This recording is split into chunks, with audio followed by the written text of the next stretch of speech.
दोस्तों, career choose करते वक्त स्टूडेंट्स एक कॉमन मिस्टेक करते हैं जो उनकी लाइफ की डायरेक्शन को बदल के रख सकती है।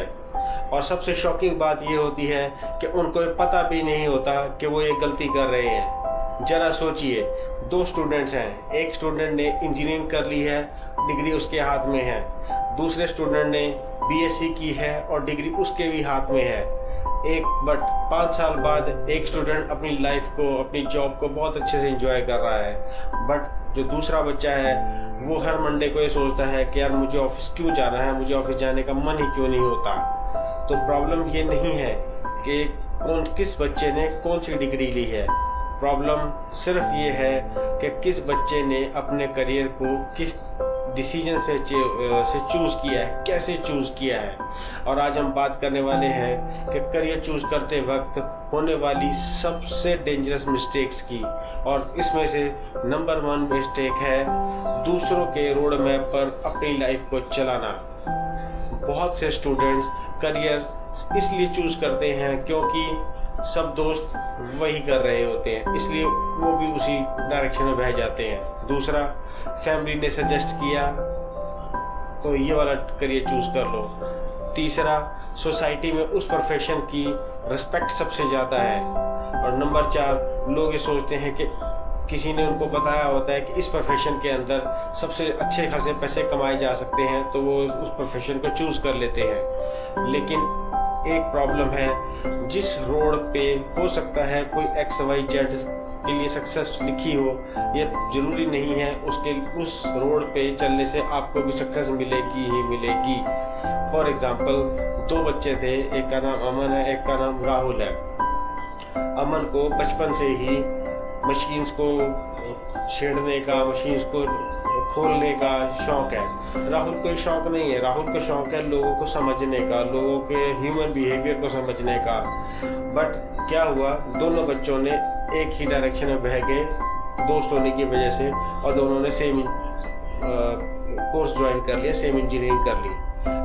5 साल बाद क्या होगा, एक बच्चा अपनी लाइफ को अच्छे से एंजॉय कर रहा होगा और सक्सेस और ग्रोथ पा रहा होगा, और दूसरा बच्चा वहाँ पे बैठ के सोच रहा होगा मैं अब आगे क्या करूँ। तो प्रॉब्लम डिग्री की या कोर्स की नहीं है, प्रॉब्लम सिर्फ आपकी चॉइस की है। नंबर 2 जो गलती करते हैं, वो लोग गलती करते हैं इमोशनल रियलिटी को नहीं समझते।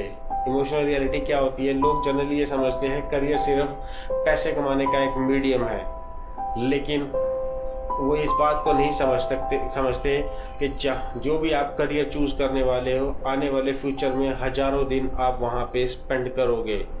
और अगर आपने गलत करियर को चूज़ कर लिया तो हो सकता है कि कुछ टाइम बाद आपकी मोटिवेशन कम हो जाए, आपका कॉन्फिडेंस लो हो जाए, आपका सेल्फ डाउट बढ़ जाए। ऐसा नहीं कि आपके स्किल्स कम हो गए, जस्ट बिकॉज आप एक गलत करियर डायरेक्शन में बह गए, इस वजह से आपका करियर वगैरह सब कुछ लो हो सकता है।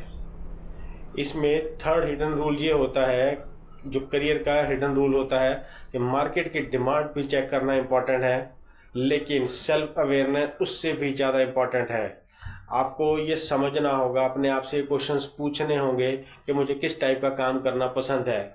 मैं लोगों के साथ काम करना पसंद करता हूँ या सिस्टम के साथ काम करना पसंद करता हूँ। मुझे रिसर्च ओरिएंटेड काम पसंद है या काम की एग्जीक्यूशन पसंद है।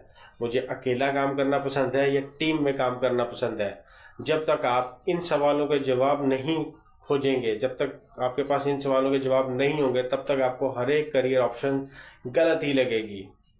दोस्तों, लाइफ में हर एक गलती को सुधारा जा सकता है, लेकिन गलत डायरेक्शन, करियर की जो गलत डायरेक्शन है, पहले तो उसको पता करने में ही काफ़ी टाइम निकल जाता है और बाद में उसको सुधारने में उससे भी ज़्यादा टाइम निकल जाता है। और बहुत सारे लोगों के पास ये ऑप्शन ही नहीं मिलती कि वो अपनी लाइफ के उस गलत डिसीजन को सुधार पाएँ।